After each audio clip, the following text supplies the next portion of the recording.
Thank you for staying with AM Live. My name is Gladys Gashanja. We are in the market this morning. Even as we continue Marty's business, my panel this morning, Sally Nabalayo, Head of Marketing Communications, Social Enterprise Society of Kenya, Dr. Hannington Gaya, he is an adjunct assistant professor at the School of Business at Riara University, and Bob Ndubi, CEO, Silver House Capital. Now, one conversation that I think we cannot ignore this morning is one that has to do with the Chinese loans. Now, Kenya is among countries at the highest risk of losing strategic assets to China over the pile of debt it owes Beijing, according to a newly released report, global ratings firm Moody's Investors Service. Now, Moody wants the countries rich in natural resources like Angola, Zambia, and the Republic of Congo, or with strategically important infrastructure like ports or railways such as Kenya, are most vulnerable to the risk of losing control over important assets in negotiations with Chinese creditors. Now, Sally, it has been, a very good period. There's money coming in, no conditions attached to it. Let's take it, let's develop ourselves. But we're missing out on a very vital thing. And clearly from this report, we are biting more than we can chew. And not just biting more than we can chew. The tragic thing is that we're not in control. You know, one of the things you've read out has something to do with taking control of the whole process. And I know we have foreign policy in place that then guides how we manage ourselves and the funding that comes through. What is tragic is seeing that, and especially with the Chinese area, that even skill that is mundane skill is taken over by the same Chinese, sort of almost to illustrate that beyond giving us the monies to run the projects, we are also not able to manage the projects ourselves and repatriate back the funding. And the tragic bit about that is that we are impacting job security, we are impacting skill transfer and things like that. And that's what makes me worried about the situation with that.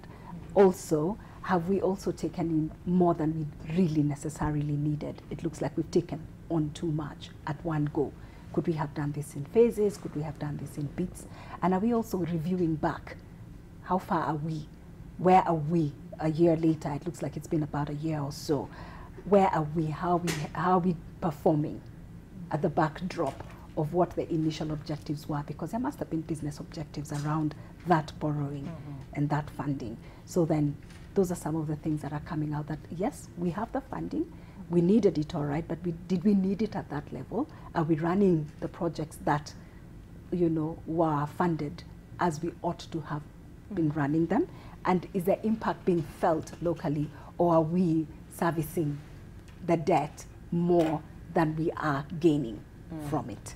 Very well said, Dr. Hannington. We have been complaining, the country has been complaining about the heavy national borrowing that we have been seeing, and the debt just keeps growing and growing. Yes, development is good for this country, but you've got to put a caveat at some point. I think personally I'll put it in context, probably different. I think the problem is really not the borrowing. The problem is we are borrowing for what? If what we are borrowing is for infrastructural development, because this has other multiplier effect or advantage that it creates, then there's no problem. If we are borrowing and we are able to pay, there is no problem. The problem we have with those projects, and that's why for me I would not blame them, is that our culture as Kenyans, that's the problem. First, we overprice the projects, meaning you don't get value.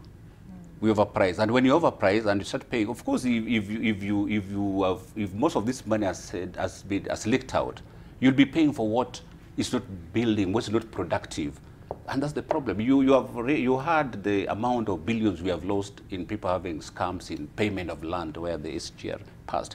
That is the problem, the wastage. So for me, that is where we have a problem.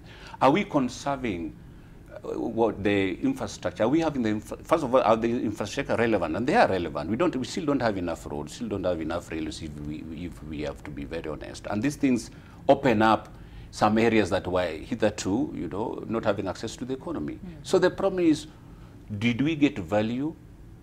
And are we paying? Are we borrowing to build infrastructure? The problem is that if we are borrowing to pay people, for instance, they call it recurrent expenditure, then we're in trouble. but not if it is not if it is for development, and that is our problem. So can we get value? Then can we also look at the social cost of this infrastructure, like she has mentioned, Sal has mentioned, employment or not? We should limit the people who are coming to work to engineers or not, jobs that maybe some percentage that are reasonable, not allowing everybody, including somebody who roasts maize, to come here just because their country have given us a loan. So this should be our problem. If you look at, for instance, this year, if you look at the various bypasses we have had, whatnot, it has unlocked a lot of areas and it has reduced traffic jam. So we have gained from that. So our challenge is stealing.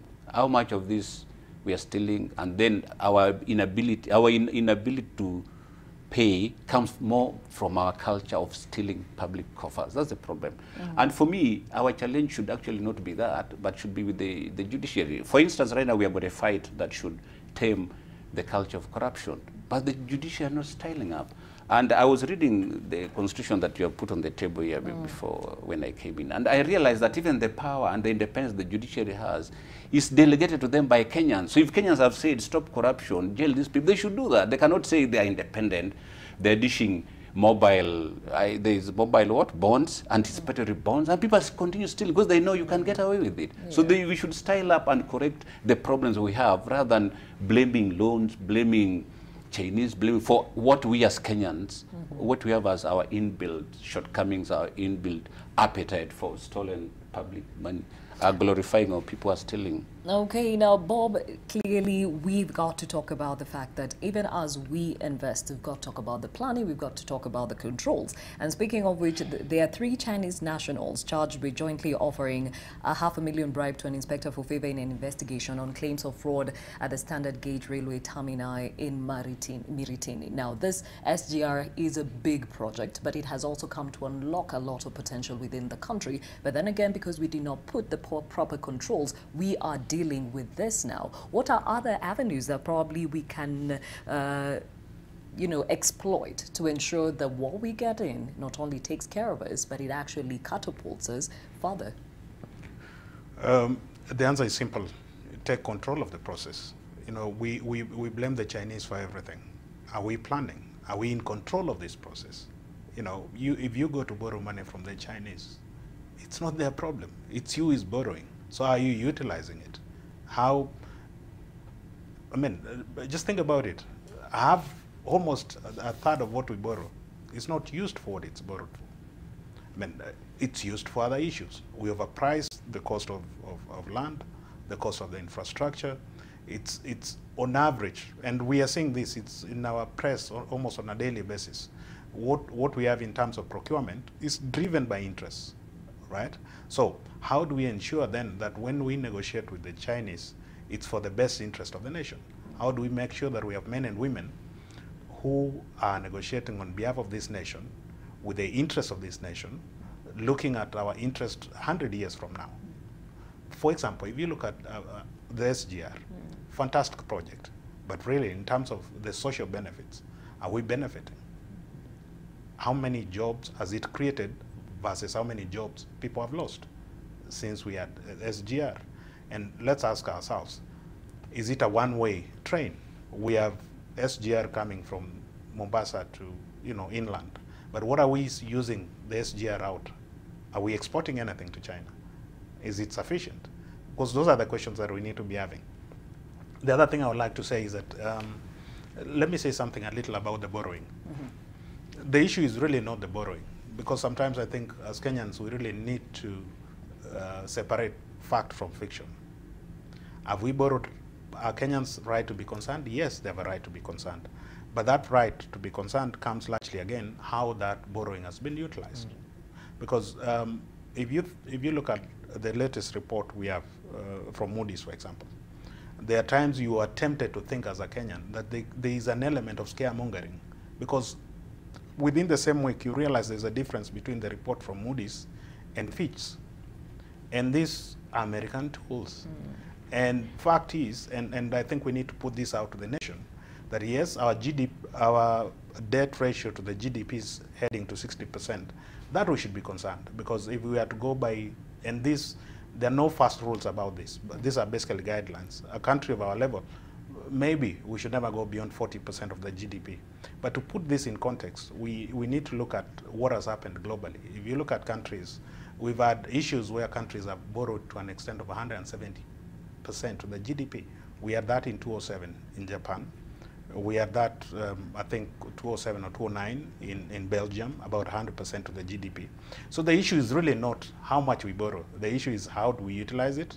How do we ensure that this money, whatever it's going into, there are social and economic benefits that are all tangible, not into individuals' pockets. Mm-hmm. And it's interesting that you say it's not the borrowing, because President John Magufuli, just across the border in Tanzania, he is all for the condition-free Chinese aid, and he says it has really done a lot for the country in as far as you know, infrastructure is concerned, and he actually prefers this aid because it has no conditions attached to it. So what is it about Tanzania that they've discovered and probably we are not taking advantage of? In my view, that would be looking at the social impact on the ground. And another example is what he did with the cashew nuts recently, where he intervened and ensured that the end farmer gets to receive what is due to them, which sort of is not what is happening today. We need someone who is mediating, and back to what Bob was saying, who is looking at those controls, who is checking where are the controls and checks and balances to ensure that the policies in place are being followed to protect both those investing in some of these things and ensuring there's continuity and sustainability. Otherwise, then there's impact generally on the country. And even if the funding is coming in, and rightfully, yes, it's not the borrowing that's the issue. It's how is it trickling down to ensure that there's appropriate impact. So just having that person that is controlling how this then benefits the end recipient. Yeah. So. Okay. Now, Dr. Hannington, President Magufuli has come under a lot of criticism in the way that he does things, because he stamps his foot. When he believes in something, he will follow through, and he has also even gotten fire from donors who pulled out because of some of the policies they don't agree with. Maybe should our leadership go that way, where we stop being so desperate for these things and put our foot down about some issues, especially when it comes to the social impact? I think our leaders should go the Magufuli way. One thing that I think Salah has not captured, why he doesn't mind the Chinese loans, which I'll mention there too. First, you heard that this SGR is better than ours and was procured cheaply, meaning there was no loading for eating. Second, I think you saw there was something going viral when Magufuli was telling Tanzanians that in Tanzania, if you steal from the public, it's like drinking poison, meaning the money is done for what is used for what it was meant for. And then third is that in Tanzania, for economic crimes, there's no bond.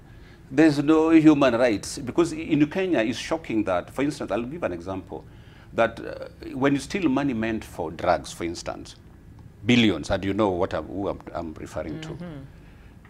When you steal money meant for drugs of people, you are actually sentencing those people to that. Some of these drugs could be meant for cancer. And yet you, when you are caught and taken to court, you are lawyers. These lawyers, you wonder where they went to school. They start peddling about bond, human rights, what's being infringed. What of the millions, or what of the thousands of Kenyans that whose life you have threatened by, you are stealing? So in Tanzania, there's no bond, there's no bail for economic crime, nothing. And stealing in Tanzania by a public servant is like taking poison. You cannot get a Tanzanian, for instance, minister who procures from government because it's conflict of interest. But here, you will steal, you will involve your family, you will say they also have a right, they're also Kenyans to steal, you will go to the courts. We have been told that justice can be bought. You know, our problem. That is exactly why in Tanzania, the Chinese loans are making sense. And you have heard that about conditionalities, there's also a school of thought that too much democracy is also bad. That is one of the things that is afflicting Kenyans. Because anything you do, when you're sacked by your employer, you are a CEO who has run down a state-owned operations or a supermarket. When you are sacked, you go to court. You actually sue for you that your name was damaged, and the Kenya courts are giving billions, billions, meaning our system as a country has given food, has given vitamins to our problems that we have now. It has nothing to do with the loans we are borrowing. It is the Kenyan culture, the corruption that the government is actually, the president has started to fight now, but he needs the support of others. One man cannot succeed, and you know corruption also fights back, and it is everywhere. It is in our families, in the courts, it's in the judiciary, it is in parliament. This is what you have to face. And Magufuli looks at the public interest of Tanzanians, not his image, not how he wins awards at by World Bank or United Nations. No, what he's doing in Tanzania. Because as a leader, you are elected by the people to lead them. So that's what he looks at. He is elected by Tanzanians, not by United Nations, not by Moody, those rating guys. No. So his loyalty is to the Tanzanians.